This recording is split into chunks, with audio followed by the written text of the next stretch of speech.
Katika mji wa Arusha, jiji lenye mandhari nzuri ya milima, alikulia msichana mmoja aitwaye Jessica.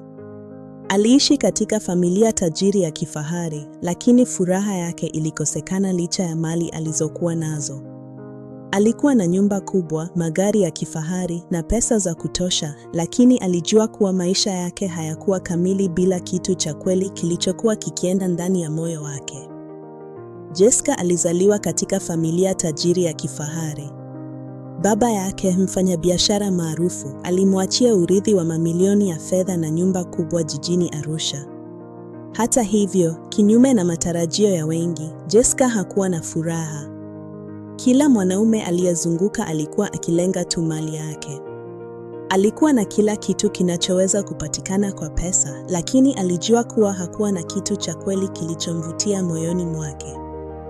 Siku moja jioni, akiwa anarudi nyumbani kwa gari lake la kifahari, jicho lake lilimwona kijana mmoja mchafu akijinyenyekeza karibu na uchafu tupa wa mgahawa.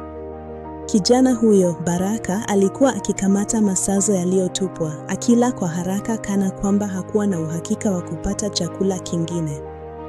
Moyo wa Jessica ulimuuma kwa huzuni. Hakuwa amewahi kuona hali ya kuhuzunisha kama hiyo. Alihamasika kumsaidia na kumwonyesha upendo wa dhati. Alisimamisha gari, akateremka na kumwendea kijana huyo. "Je, una njaa?" aliuliza kwa upole. Baraka alinyamaza, macho yake yakionyesha wasiwasi na aibu. Alijua kuwa kila mtu aliye na hali nzuri ya maisha angeweza kumwonea huruma, lakini hakutegemea kwamba mtu kama Jessica, mwenye mali nyingi, angeweza kumwendea kwa upendo. Jessica aliguswa sana aliposikia hadithi ya maisha ya Baraka. Aliishi maisha magumu, akikulia katika familia maskini, lakini alijivunia kuwa na moyo wa dhahabu na hekima isiyo na mfano. Jessica alijua kuwa maisha yake ya kifahari hayakuwa na maana bila kuwa na upendo wa kweli. Kwa uamuzi imara, Jessica aliamua kuachana na utajiri wake. Aliwasiliana na wakili, akagawia mali yake yote kwa shirika la kuwasaidia mayatima na akaweka kiasi kidogo cha kuanzisha maisha mapya.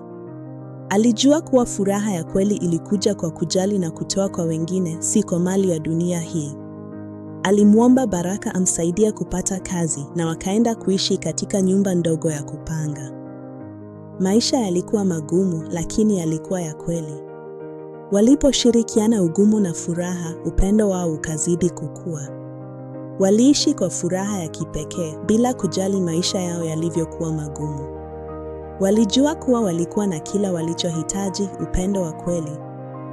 Mwishowe, siku ya harusi yao, walifunga ndoa kwenye kanisa dogo, wakiwa na wageni wachache walioshikilia imani yao. Baraka alimtazama Jessica akiwa amevaa nguo nyeupe rahisi, akitamani kuwa na maneno ya kutosha kumshukuru. "Umenitoa gizani na kunipa mwanga," alisema kwa machozi. Aliendelea kusema, "Kwa upendo wako, nimejua maana ya maisha. Nimejua kuwa hakuna kitu kikubwa kuliko kuishi kwa upendo wa dhati." Jessica akamjibu kwa furaha, "Wewe umenipa uzima wa kweli. Upendo wako umenifanya kuwa na maana katika dunia hii." Baada ya miaka michache, Baraka alifanikiwa kuanzisha shirika la kuwasaidia watu wa mitaani na Jessica akawa mwalimu wa watoto wanaoishi mitaani. Waliishi maisha ya furaha na kuridhika, wakijua kuwa upendo wao ulizidi utajiri na kuwapa wengine matumaini. Walijua kuwa mali za dunia haziwezi kulinganisha na amani na furaha ya kuwa na upendo wa kweli. Na hapo ndipo tunapojifunza kwamba upendo wa kweli hushinda yote. Mimi ni Hekima, msimulizi wako. Kama umependa kisa hiki, tafadhali bonyeza subscribe, like, share. Na andika kwenye comment upendo unashinda yote, ili niwaletee visa vingine vyenye mafunzo kupitia channel hii ya Tajuda Tech.